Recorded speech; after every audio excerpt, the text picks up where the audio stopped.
How to set up Telegram channel from scratch. So first thing that you want to do is make sure that you install Telegram through your app store. After doing that, simply open the app, then tap on start messaging. In here, first of all, select your country code, then start writing your phone number. Here you can see I've selected it. Now start writing your phone number. After doing that, tap on continue, then tap on continue one more time after confirming your phone number.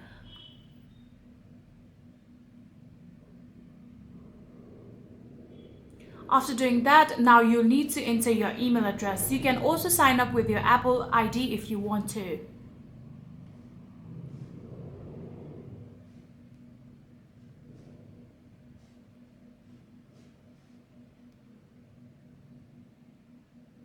After doing that, all you need to do is tap on continue. Then in here, all you need to do is check for your email verification.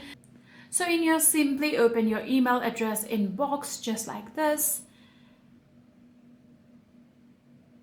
Here you can see this is the exact verification code. Now you can simply copy that one just like this. Copy it and then go back in your Telegram and simply paste it right here. So after the verification has been completed, if you want to sign up for Telegram Premium, you can tap on it right here and simply double click on your power button in order to get Telegram Premium.